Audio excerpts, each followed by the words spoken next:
여러분 그 카푸어 현상이라고 아십니까? 네, 카는 뭐예요? 자동차. 푸어는 가난한. 그래서 가난하지만 좋은 차를 갖고 싶어하는 그런 사회적 현상입니다. 거꾸로 좋은 차를 소유하게 됨으로써 더 가난하게 되는 그런 이제 얼마 전에 젊은 사람들 사이에서 유행했던 하나의 사회적 현상이에요. 카푸어. TV에 이제 소개되었던 사례인데요. 한 청년이 자신의 수입에는 너무나 무리하게 대출을 받아서 그 수입차, 외제차를 구입한 겁니다. 매달 그 리스인데 매달 지출해야 되는 돈이 180만 원이에요. 180만 원. 그러니까 엄청나게 많은 그 수입 중에서 많은 부분을 그 이제 대출비로 이제 나가게 된 것입니다. 왜 구입했을까요? 뭐 원래 그 차가 구입하고 싶었을까요? 아니에요. 승차감이 좋아서 아닙니다. 차의 기능이 좋아서 아니에요. 그 인터뷰를 보면 원래 수입차를 살 마음이 없었어요.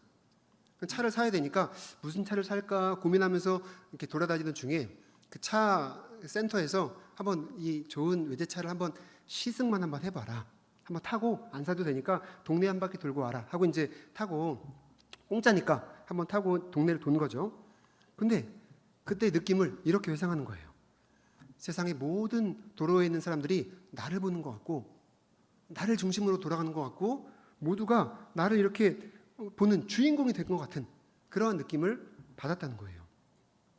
예전에 그 전에 경차를 탈 때는 무시하고 차선도 비켜주지 않았던 그 사람들이 깜빡이만 켜면 뒤에서 양보를 해주더라. 그런 이제 느낌을 갖고 우월감을 느낀 거죠. 그래서 그 차를 충동적으로 사게 된 겁니다. 여러분 이런 느낌을 아실런가 모르겠습니다. 네. 늘 이제 그 고급차 있잖아요. 늘 고급차를 타시는 분들은 모를 수 있어요. 왜냐하면 그런 분들에게는 이 세상이 따뜻한 세상입니다. 모든 사람들이 다 양보를 잘해주는 그런 착한 사람들만 사는 도로예요. 무지갯빛 세상입니다. 그리고 계속 그 평범한 승용차 타고 혹은 경차 타시는 분들도 모를 수 있어요. 왜냐? 저도 알았거든요. 그런 분들에게 도로는 어떤 곳이에요? 정글 같은 곳이에요. 절대 양보 안 해주고 아주 험악하게 빵빵거리고 그런 이제 세상입니다. 저도 예전에 그 베르나라고 하는 이제 그 뭐 중소형차, 소형차 탔었는데요. 그런 차를 타다가 가끔 가다가 이제 교회 담임 목사님께서 모시는 이제 커다란 검정색 대형 승용차를 이제 몰게 되는 일이 있는 거죠. 몰게 되면은 어때요? 승차감도 좋고 기능도 좋아요. 근데 가장 좋은 게 뭡니까? 대한민국 도로가 이렇게 따뜻한 곳이었구나. 이렇게 사람들은 착하고 이렇게 양보를 잘해주는구나. 그런 걸 이제 느끼게 되는 거죠. 물론 여러분 모든 그런 좋은 차를 타시는 분들이 그런 마음을 갖고 있지는 않습니다. 하지만 우리 안에는 언제나 그런 식으로 생각이 넘어갈 수 있는 그러한 교만과 그러한 탐욕이 우리 안에 있는 거죠. 세상은 그렇게 조장합니다. 이 좋은 차를 타세요. 당신의 가치를 증명해 줍니다. 또 사람들이 그렇게 우리를 몰아가죠. 저 사람 뭔가 있나 보다. 양보해 주자. 그렇게 몰아가는 것입니다. 이 청년에게 여러분 그 차는 뭐가 될까요? 이제는요 그냥 단순한 이동수단이 아닙니다. 이 청년에게 그 차는 이동수단이기보다는 하나의 자랑거리가 되는 거예요. 이제부터는 내가 어떤 존재인지 자신의 존재를 증명하고 자신의 가치를 증명하는, 그래서 드러내고 싶은 그러한 하나의 자랑거리, 하나의 수단이 되는 겁니다. 여러분 이 이야기는 비단 이 수입차를 산 청년만의 이야기가 아닙니다. 우리가 살아가는 일상도 이와 크게 다르지 않다는 거죠. 우리에도 남들에게 드러낼, 뭔가 내세울 그러한 자랑거리를 만들기 위해서 바쁜 삶을 살아가고 그것을 이루고 성취하기 위해서 애를 쓰는 그러한 모습으로 우리가 살아갈 때가 많다는 것입니다.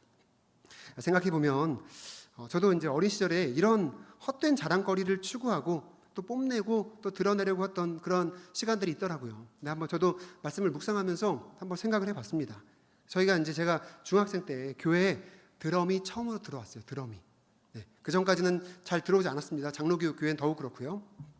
드럼이 들어오면서 이제 반주자가 필요한 거죠. 그러면서 이제 그 아이들이 드럼을 막 배우기 시작합니다. 저도 이제 배웠고요. 그런데 이제 제가 교회에서 가깝게 살다 보니까 이점이 있는 거죠.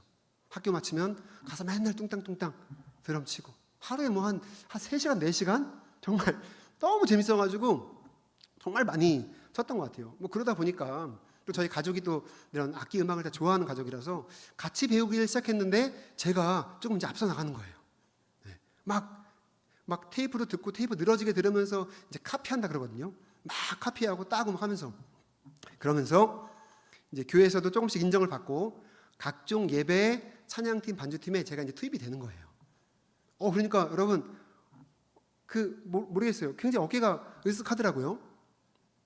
그리고 그때부터 이게 예배 반주를 위해서 배운 건데 어느 순간부터 제 연주를 하려고 막 악기를 연주하고 있는 거예요. 네.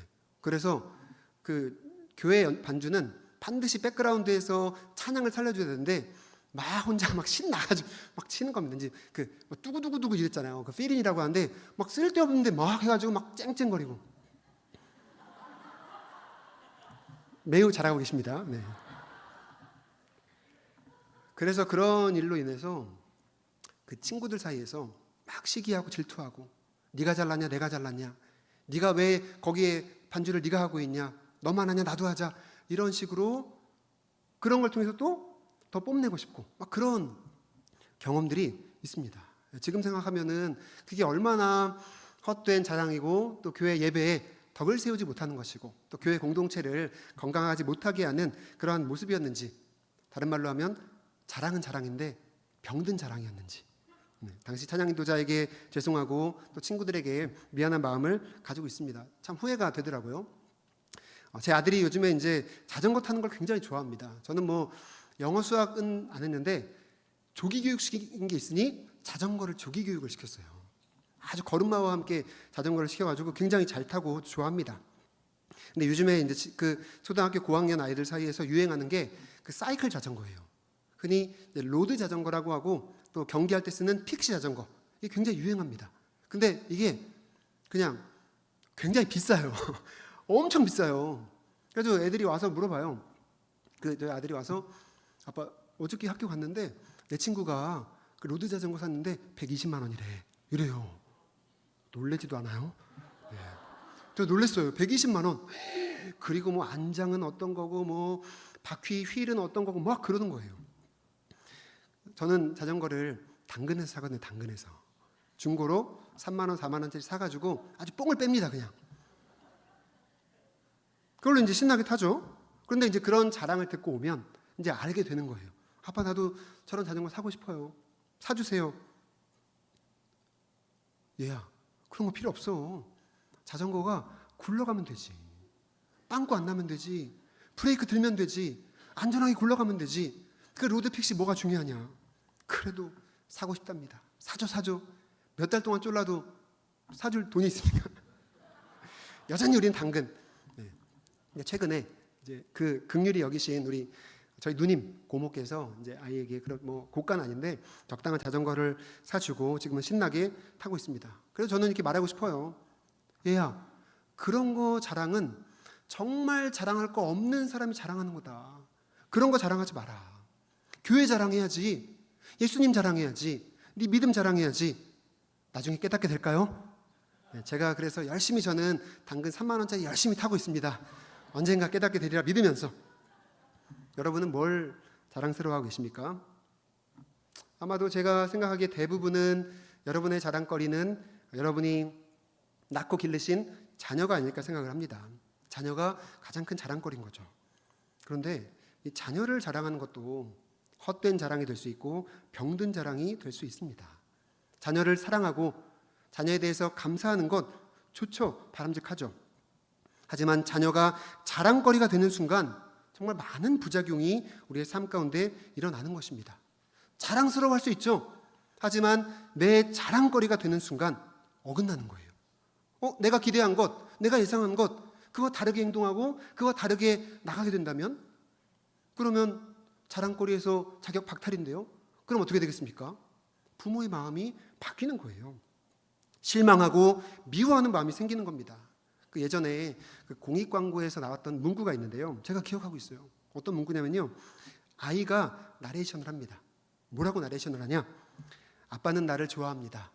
말 잘 들을 때만. 엄마는 나를 사랑합니다. 엄마가 기분 좋을 때만. 아빠는 나를 예뻐합니다. 언제요? 남이 볼 때만. 이 부작용인 겁니다. 하나의 자랑거리로 전락하는 순간. 자녀 외에도 여러분들은 여러분의 직장을, 재산을 자랑스러워할 수도 있습니다. 그리고 그 외에도 우리가 마음 깊이 숨겨놓은 나만의 보물창고, 내가 자랑스러워하는 것들 많이 있습니다.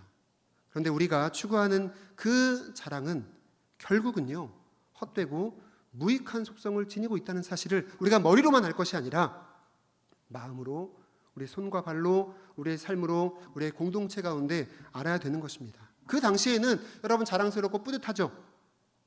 하지만 그 우리의 자랑거리 그 어떤 것도 우리 인생에서 궁극적이고 최고의 우선순위를 갖지 못한다는 것. 그 인터넷에 이런 글이 있더라고요. 인생의 자랑거리, 이런 글이 있는데요. 연령별로 변하는 우리 인생의 자랑거리에 대한 그런 이야기입니다. 2살 때는 뭐가 자랑거리일까요? 2살 때는 똥오줌 가리는 게 자랑거리입니다. 네, 한번 그림 보여주세요. 왼쪽부터 보시면요, 2살 때 자랑거리는 똥오줌 가리는 거예요.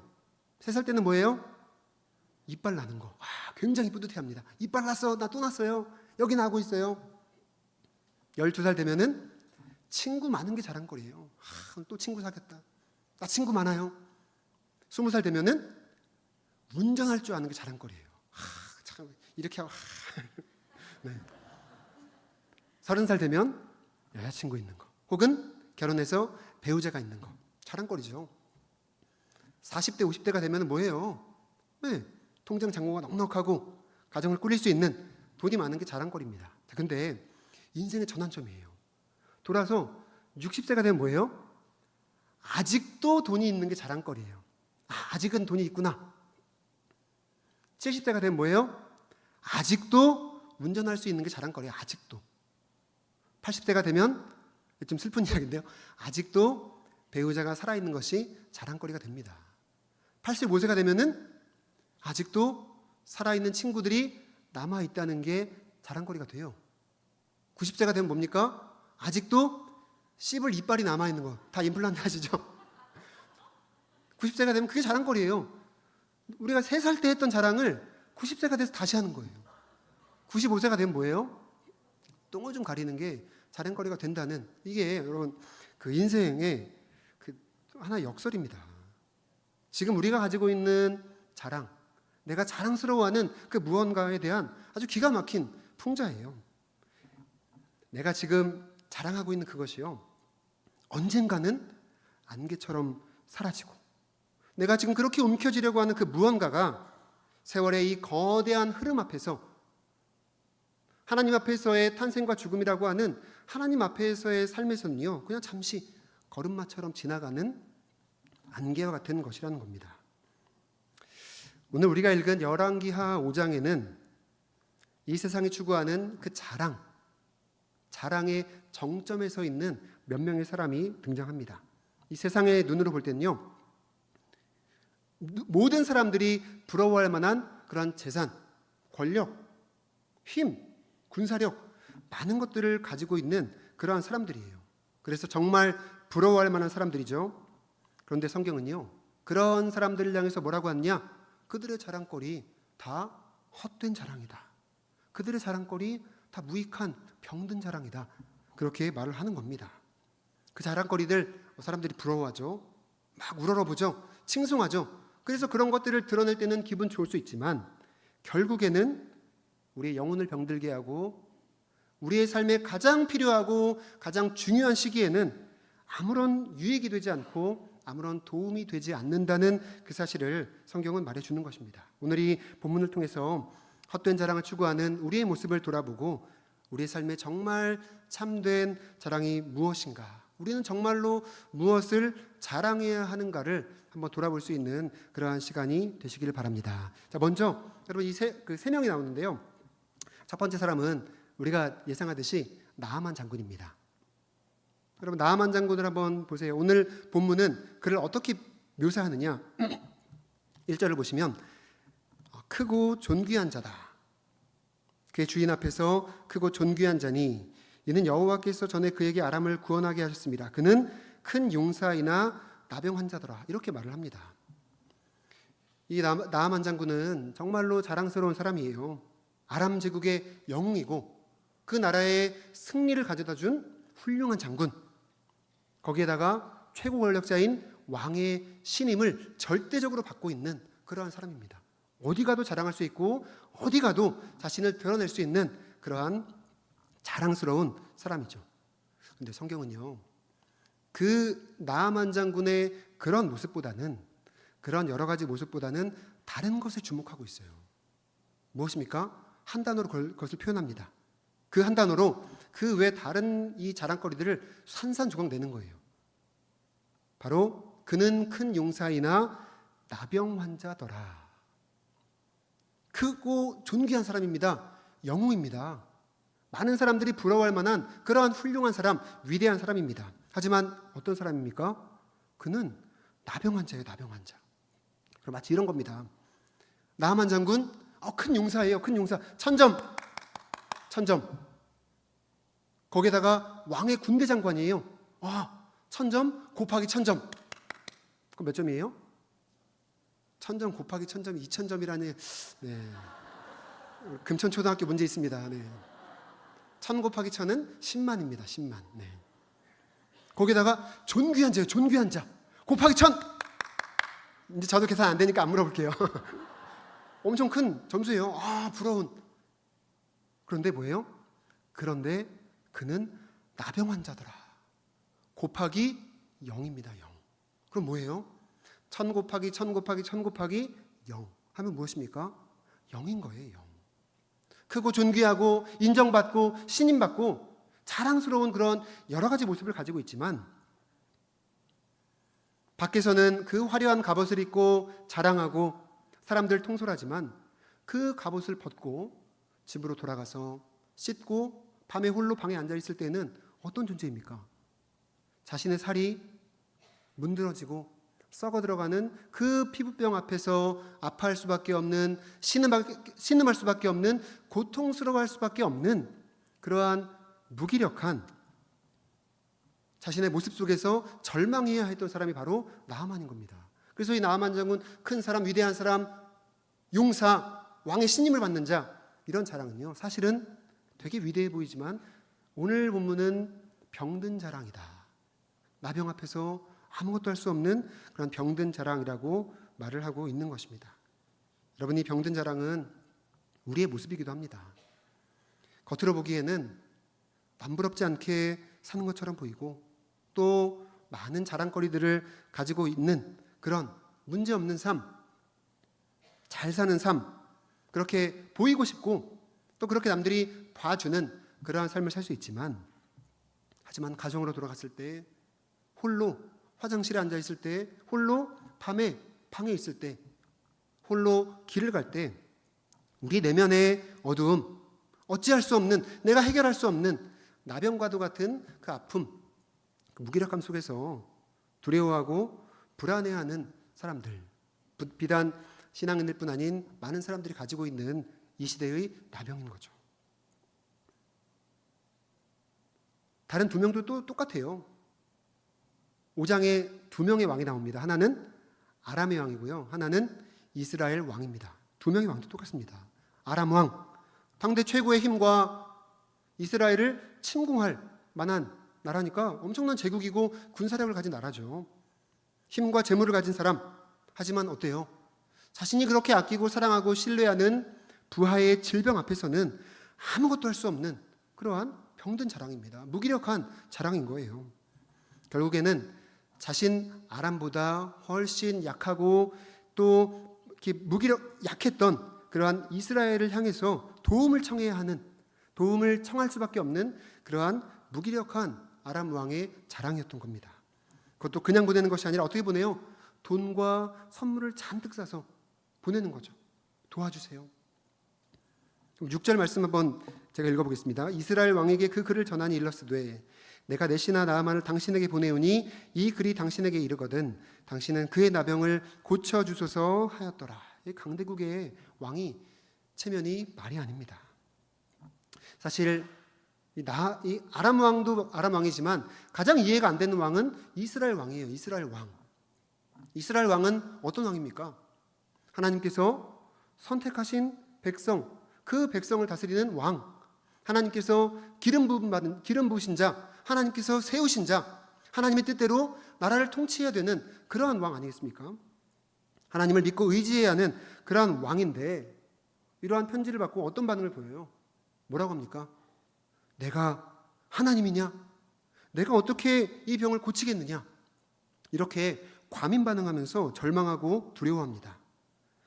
강대국 아람 왕의 편지 한 통에 그냥 병 좀 고쳐달라는 그러한 편지였을 뿐인데요. 아주 과민 반응하는 거예요. 두려움을 폭발시킵니다. 이거 혹시 이 편지를 통해서 아람 왕이 우리를 쳐들어오고 우리를 괴롭히려는 거 아니냐? 막 상상의 나래를 펼치면서 옷을 찢으며 그렇게 두려워하는 거죠. 여러분 왜 이렇게 이스라엘 왕이 당시 왕은 이제 요람 왕인데요. 왜 이렇게 두려워했을까요? 내가 하나님이냐? 이 말에서 우리는 단서를 찾을 수 있습니다. 내가 하나님이냐? 여러분 이 말을 할 게 아니죠. 하나님께서 고치실 수 있을 것이다. 이 고백이 나와야 되는데 이 이스라엘 왕은 뭐라고 하는 거예요? 내가 하나님이냐? 내가 고칠 수 있냐? 내가. 하나님은 온데간데 없습니다. 내 힘으로 감당할 수 없다는 그 사실에만 짓눌려가지고 미리 쳐다보고 미리 내다보면서 미래의 일을 끌고 와서 걱정하면서 스스로 무너지고 있는 겁니다.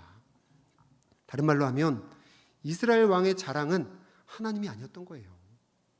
그 순간 왔다면 가장 먼저 누굴 떠올려야 돼요? 자신이 믿고 지금까지 인도하신 하나님을 떠올리고 그 치료의 능력에 맡겨드리는 그러한 고백이 나왔어야 되는데 가장 먼저 나온 게 뭐예요? 내가 하나님이냐? 내가 어떻게 고치냐? 자신의 능력, 자신의 재물, 자신의 권력을 의지했던 겁니다. 화려한 왕관을 쓰고 있고 왕의 용포를 입고 그 왕의 자리에 앉아 있었지만 사실은 영적으로는 가장 무기력하고 가장 취약한 상태에서 내 소유와 권력만을 자랑으로 삼는 그러한 사람이었던 거예요. 그렇기 때문에 편지 한 통에 무너지고 이러한 도움을 요청했다는 그 사실 하나에 두려움에 떨고 있는 이 안타까운 모습을 보여주고 있는 것입니다. 여러분 우리가 잘 알고 있는 소련의 독재자 스탈린 잘 아시죠? 네. 정말 역사상 둘째가라면 서러울 정도로 수많은 사람들을 죽이고 자신의 권력을 유지하기 위해서 많은 정말 피바람을 일으켰던 절대 권력을 가졌던 그러한 사람, 누구도 넘볼 수 없었던 강력한 독재자입니다. 세상의 기준으로 보자면 정말 모든 권력과 그 수천만의 사람을 다스릴 수 있는 힘과 권력을 가지고 오니까 정말 자랑거리고 남들이 부러워할 만한 그러한 자리에 앉은 그런 사람이죠. 강력해 보입니다. 그런데요, 이 스탈린이 그 내면적으로 얼마나 취약했고 얼마나 두려움에 빠져 살았는지 우리가 기록을 통해서 알 수 있습니다. 사실 여러분 권력을 가진 사람들은요, 그 보거가 위협을 느끼면은 입을 이렇게 부풀린다잖아요. 그게 위협하는 겁니다. 사실은 아무것도 없는 거예요. 권력을 가진 사람일수록 더 큰 권력을 가질수록 그 사람의 내면은 더 나약하고 더 두려움에 빠지고 싶습니다. 우리가 출애굽기를 보면은 바로 왕이 두려움에 빠지잖아요. 이스라엘 백성들이 수가 늘어난다는 그 사실만으로도 굉장한 위협을 느낍니다. 아무도 위협한 사람은 없어요. 그런데 위협을 느낍니다. 두려움을 느껴요. 그래서 어떤 비상식적인 행동을 합니까? 아기들이 태어나면 다 죽여버리는 이런 말도 안 되는 그런 광기 어린 행동을 하는 거예요. 이 스탈린도 마찬가지예요. 나약함 속에서 두려움에 빠집니다. 누가 나를 음해하면 어떡하지? 누가 나를 몰래 와서 암살하면 어떡하지? 누가 내 음식에 독을 타면 어떡하지? 그런 두려움. 그래서요, 자신이 자는 방을 수시로 바꿔요. 오늘은 여기서 잤다가 내일은 저기서 잤다가. 그리고 그 집무실에 있을 때 자기가 호출하기 전에는 아무도 그 방에 들어오지 못하게 합니다. 어떤 일이 있어도 절대 못 들어오는 거예요. 결국 어떻게 죽습니까, 여러분? 결국에는 1953년에 자신의 방에서 뇌출혈로 쓰러집니다. 그런데 아이러니한 것은 그 방에 아무도 못 들어간 거예요. 아무도 못 들어간 겁니다. 그래서 그냥 혼자 쓰러졌다가 다음날 아침 점심이 됐을 때 안 나오니까 너무 궁금해가지고 우편물 핑계댄 건가요? 그렇게 해서 들어갔다고 해요. 들어가니까 자신의 소변을 온몸에 뒤집어 쓴 채로 쓰러져 있는 스탈린을 발견한 겁니다. 여러분, 얼마나 허무합니까? 얼마나 무익합니까? 세상 자랑이 가져다주는 사람들이 부러워하는 그 모습들, 그것 가지면 우리가 행복할 것 같고 그것 가지면 우리의 인생이 성취될 것 같다고 생각하는 그것이 가져다주는 무기력함과 그것이 가져다주는 허무함, 우리의 삶에 채워주지 못하는 그런 것들이 많은 권력자들의 삶과 현대인들의 삶을 지배하고 있는 것이죠. 제가 이 말씀을 준비하다가 문득 제가 이제 중학생 때 읽었던 소설이 하나 떠올랐습니다. 소설은 모파상이라고 하는 프랑스 작가가 쓴 목걸이라고 하는 단편 소설이에요. 네. 중학생이 여러분 그런 소설도 읽었습니다. 모파상 누군지 아십니까? 저도 몰라요. 모르는데 저희 큰 누님이 고등학교 때도 프랑스어를 전공하고 대학교도 불어불문학과를 간 거예요. 그러니까 저는 이제 집에 있으면서 맨날 프랑스어 연습하고 또 막 불어문학을 보니까 저도 이제 그 좀 귀동냥으로 듣고 배우게 된 거죠. Bonjour, je t'aime, je suis étudiant, bon anniversaire. 네. 별거 아니에요. 이게 뭐냐면은 나는 학생입니다. 생일 축하해요. 이거예요. 네. 그러다가 이제 그 누님 책상에 있는 책을 하나 이제 우연히 접하게 됐는데 단편 소설인 거죠. 이 모파상 기드 모파상이라고 하는 작가는 현실주의, 극사실주의, 반전 이런 걸 이제 그 주제로 하는 작가이기 때문에 굉장히 여러분 재밌습니다. 짧고 재밌고 반전이 있고 인생에 찌르는 그러한 잠언들이 많아요. 이 그 목걸이라고 하는 내용 여러분 다 아실 거예요. 한 번쯤은 들어보셨고 다 이제 익숙한 그런 내용인데요. 주인공이 마틸드라고 하는 여자입니다. 평범한 삶을 살고 있는데 이 여인은 늘 최고급 옷, 최고급 드레스, 최고급 음식 이런 걸 열망하면서 사는 사람이에요. 그러니까 어때요? 평범한 자신의 삶에는 늘 불만족이 있죠. 난 왜 이렇게 살까? 조금 더 고급 그러던 중에 남편이 공직자였는데 그 하루는 최고급 초호화 무도회장에 부부가 초대가 돼요. 가야 되는데 마땅히 뭐 할 게 없는 거예요. 어찌어찌 옷은 차려입었는데 액세서리가 없는 겁니다. 그래서 그 사람들의 시선을 사로잡기 위해서 자신의 친구 중에 가장 부유한 친구를 찾아가서 그 친구로부터 최고급 다이아몬드 목걸이를 빌려요. 다이아몬드 목걸이를. 그래서 그 다이아몬드 목걸이를 차고 가서 그 파티에 갑니다. 그리고 어떻게 되겠어요? 그 파티에서 주인공이 돼요. 주인공이.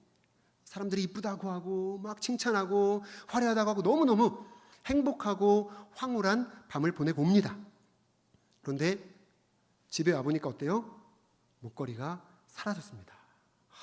큰일 난 거예요. 아무리 찾아봐도 없습니다. 분명히 무도회장에서 잃어버렸는데 찾을 길이 없어요. 어떻게 하지?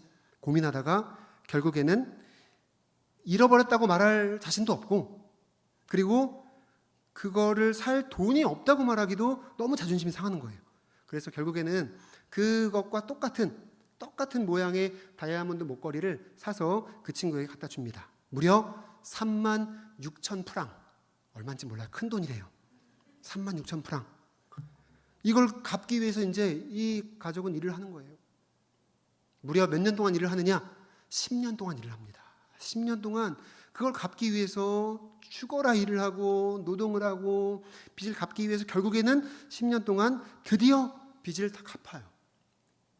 다 갚고 너무나 한편으로는 뿌듯하고 해방감에 걸어가다가 우연히 예전에 그 목걸이를 빌려줬던 그 친구를 만나는 거죠.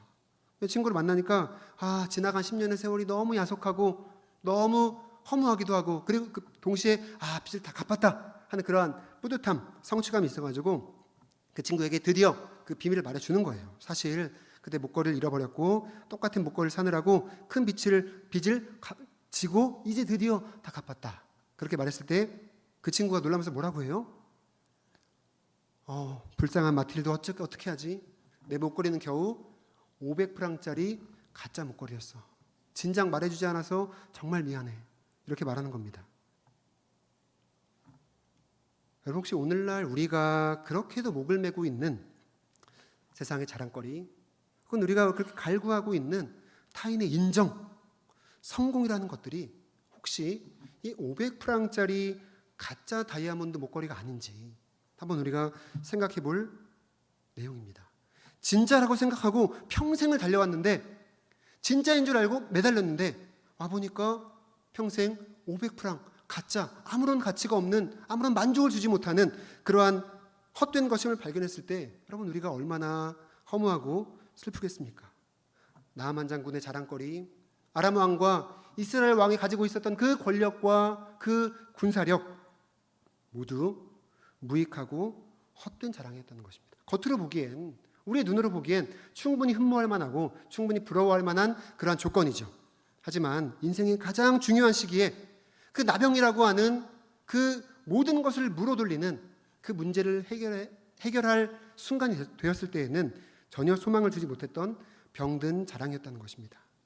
그래서 오늘 본문에는 이러한 병든 자랑, 이러한 헛된 자랑과는 대조되는 그런 참된 자랑, 또 진정한 자랑을 소유했던 사람들의 이야기가 나옵니다. 2명 나오는데요. 첫 번째 누구냐? 누굴까요? 네, 오늘 우리가 읽진 않았는데 어린 여자아이가 나옵니다. 누구예요? 이 어린 여자아이는 이스라엘 땅에 살다가 아람이 공격을 했을 때 거기서 포로로 잡아온 그런 어린 여자아이입니다. 한순간에 가족과 생이별하게 된 그런 비참한 신세죠. 힘도 없고 자유도 없고 재물도 없습니다. 그런데 여러분, 이 상황 어떤 상황이에요? 나아만 장군이 나병이 걸리고 그걸 고치지 못하는 이 처절하고 급박한 상황, 비참한 상황, 이 상황 가운데서 이 어린 소녀 한 명만 유일하게 태어납니다. 이 소녀는요, 침착하고 차분하게 나아만 장군이 가야 할 곳, 나아만 장군이 치료받아야 할 곳을 알고 말해줍니다. 뭐라고 말해요? 3절 말씀, 우리 앞에 화면 보면서 같이 한번 읽어보겠습니다. 그의 여주인에게 이르되 우리 주인이 사마리아에 계신 선지자 앞에 계셨으면 좋겠나이다. 그가 그 나병을 여러분, 이 하녀가 주인의 일에 관여하는 건요 사실 어려운 일입니다. 우리나라 같으면 어떻겠어요? 이 쥐방울 만한 게 어디 끼어들어? 어른이 대화하는데 어딜 끼어들어? 네가 뭘 알아? 이렇게 하면서 면박을 주고 핀잔을 줄 수 있는 그런 상황이에요. 그런데 그 소녀는 말합니다. 이스라엘 땅에 있는 선지자에게 한번 가보세요. 이스라엘 땅에 있는 그 선지자를 찾아가 보세요. 이 말은 여러분 아무나 할 수 있는 말이 아닙니다. 정말 확실한 비밀, 정말 확실한 나만의 소망, 나만의 자랑거리를 마음에 품고 확신하는 사람만이 자기의 주인에게 할 수 있는 말입니다. 여러분, 이 소녀가 치료법을 알려주는 것 같잖아요. 근데 사실은요, 치료법 알려주는 게 아니라 뭐 하고 있는 거예요? 전도하고 있는 겁니다. 지금 전도하고 있는 거예요. 자신이 가장 자랑스럽게 생각하고 있는 그 하나님의 사람을 통한 하나님의 능력을 소개해주고 있는 거예요. 그 사람에게 가보라고, 가면 반드시 하나님의 능력을 경험할 거라고. 길게 말하거나 길게 설명하거나 복잡하게 말하지 않습니다. 사마리아에 있는 선지자에게 가보세요. 거기 가면 알게 될 겁니다. 여러분, 전도는 복잡한 게 아니죠. 누군가 전도를 이렇게 설명하더라고요. 전도는 한 거지가 다른 거지에게 저기에 가면 빵을 얻어먹을 수 있다고 소개해 주는 거다. 아멘. 네. 여러분, 우리 다 거지 아닙니까? 하나님 앞에서. 우리는 뭐 많이 가진 부자로서 저 불쌍한 사람들을 거둬 드리는 겁니까? 아니에요. 거지였는데 먼저 그리스도 예수라신 생명의 빵을 먹고 그 빵을 다른 분들에게 소개해 주는 거죠. 그게 바로 전도입니다. 하나님이 소망이고 하나님께서 치료자임을 믿는 사람이 할 수 있는 이 어린 소녀의 전도인 겁니다. 그렇기 때문에 여러분, 우리의 전도도 그런 전도가 되어야 하겠죠. 예수님에게 가보세요. 여러분, 금천교회로 가보세요. 저곳에 가면 예수님을 만날 수 있습니다. 저곳에 가서 예수님을 만나면 지금 삶과는 전혀 다른 삶을 살 수 있습니다. 여러분의 고통을 다른 방식으로 바라볼 수 있습니다. 우리에게 천국이 열립니다. 죄사함을 받을 수 있습니다. 거기에 소망이 있고 거기에 치료가 있습니다. 여러분, 이것이 우리 금천교회 자랑이 되시길 바랍니다. 이것이 우리의 전도가 되시길 바랍니다. 두 번째 사람은 당연히 누구겠어요? 엘리사입니다. 엘리사야말로 세상의 자랑, 명예보다 하나님을 자랑했던 참된 자랑의 사람이에요. 어떻게 할 수 있습니까? 여러분, 그 강대국에 장군이 왔어요. 엘리사가 어떻게 반응합니까? 맨발 벗고 나가서 환영해요? 안 그렇죠. 10절 말씀 같이 읽어보겠습니다. 엘리사가 사자를 그에게 보내 이르되 너는 가서 요단강에 몸을 7번 씻으라. 내 살이 회복되어 깨끗하리라 하는지라. 여러분, 일반 사람 같으면은요, 그렇게 높은 분이 오시면은 당장 달려나가서 환대하고 또 맞이하고 또 다양한 방식으로 그에게 어떤 종교적인 또 신앙적인 권면을 하거나 방법을 알려주겠죠.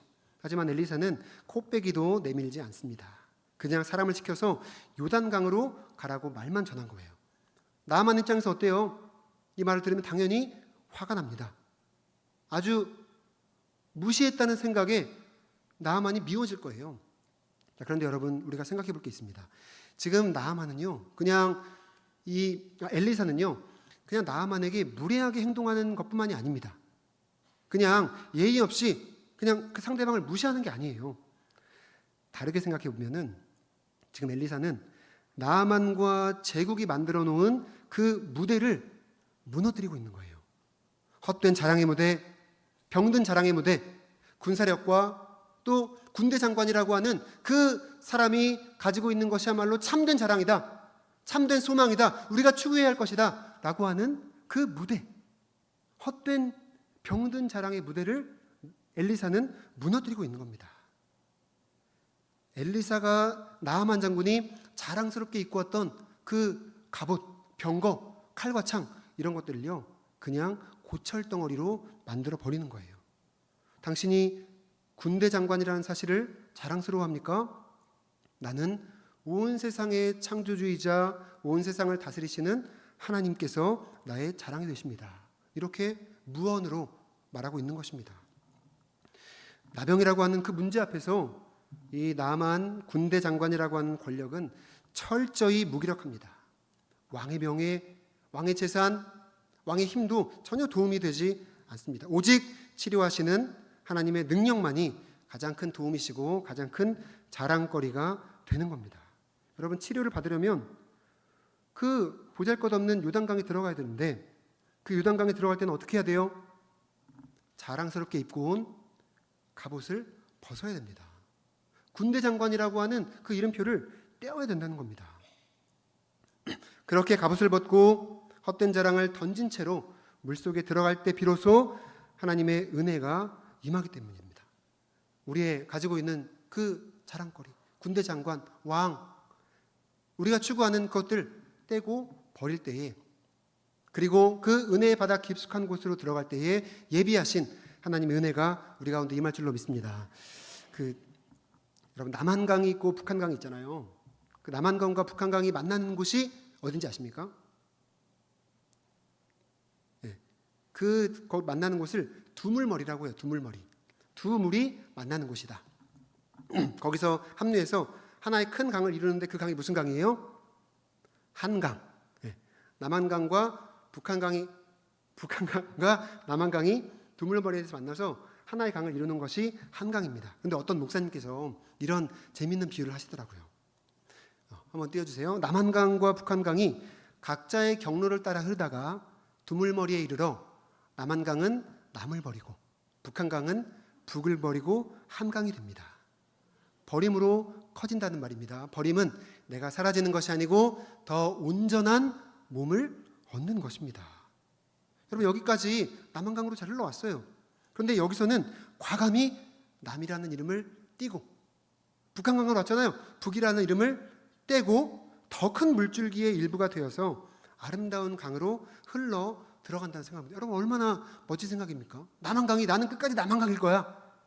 두물머리에서 앞으로 안 나갈 거야. 하면 어떻게 되겠어요? 한강이 되지 못하는 것이죠. 교회는 참으로 다양한 사람들이 모인 공동체입니다. 연령, 지역, 성별, 정치적인 색깔, 경제적인 상황, 사회적인 지위, 정말 다양하죠. 어떤 분들은 경제적으로 부유하기 때문에 마음속 저 깊은 곳에는 그것이 자랑스러울 수 있습니다. 어떤 분은 정말 우리 자녀가 너무 이쁘게 크고 다른 사람들과 비교해서 잘 자라주었기 때문에 그것이 자랑거리로 내가 붙잡고 있을 수 있어요. 어떤 분은 사회적으로 인정받는 위치에 있기 때문에 그것을 자랑스러워할 수 있습니다. 하지만 교회는 그러한 모든 자랑이 병든 자랑이 되지 않도록 하나님 앞에서, 공동체 앞에서 그러한 자랑들을 내려놓는 것입니다.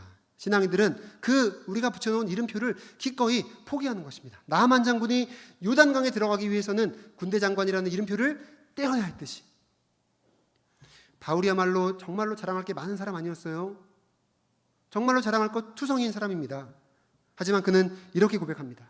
그러나 내가 무엇이든지 유익하던 것을 그리스도를 위하여 다 해로 여기고, 모든 것을 해로 여김은 그리스도 예수를 아는 지식이 가장 고상하기 때문이라. 모든 것을 배설물로 여긴다. 우리의 삶의 가장 큰 자랑은 소유와 사람들이 인정해주는 칭찬이 아님을 고백하는 것입니다. 예수님을 나의 삶의 가장 큰 보물로, 가장 큰 자랑으로 삼고 가야 한다는 것이죠.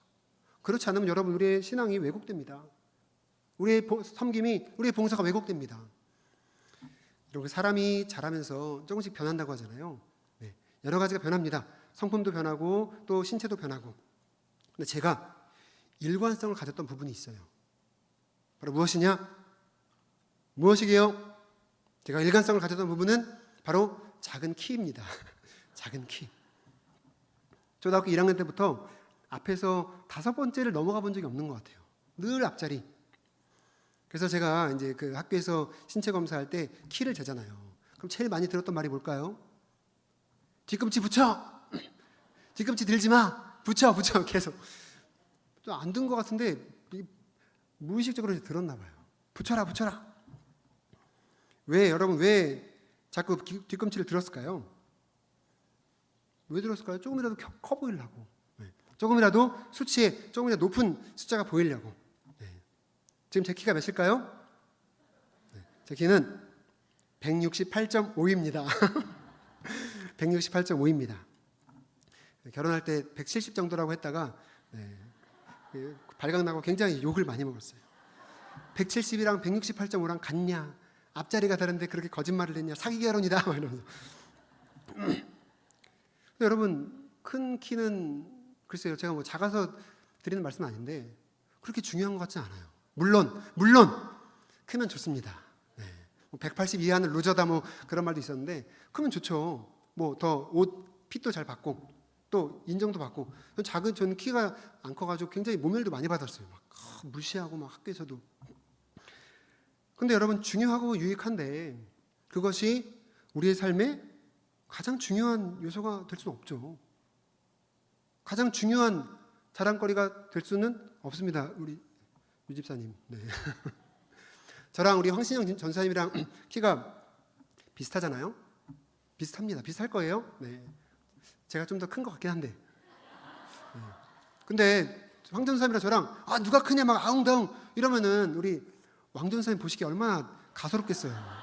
저 70 아래 것들이 키 갖다 뭐 하는 거야. 80 아래도 키야. 이러면서. 우리가 가지고 있는 자랑거리들이 있는데요. 우주의 창조자 되시는 하나님 앞에서는 정말 의미가 없습니다. 네. 발 뒤꿈치를 조금 더 좀 들어 보이고 싶은 그런 마음인 거예요. 근데 들어 보인다고 해서 큰 변화는 없습니다.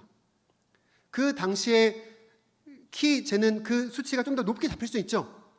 좀 더 통장 잔고나 또 우리 어떤 업적이 높게 잡힐 수 있지만 돌아보면은 3살 때 자랑이 이빨 많은 거였듯이 95세에 가서 자랑이 똑같이 이빨이 많이 남아있는, 돌고 도는 인생 속에서 그럼 우리의 그 자랑거리들 하나님께서 정말 우리에게 원하시는 삶일까 한번 고민해 볼 필요가 있는 것이죠.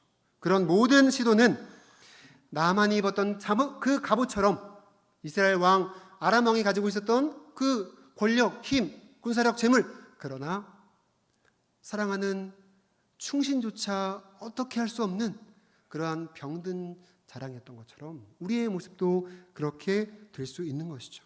그 모든 갑옷과 왕관과 우리의 손에 들려진 무기들을 겸손하게 내려놓고 요단강에 들어갈 때에 우리를 살리는 생명의 은혜를 만나게 되는 것입니다.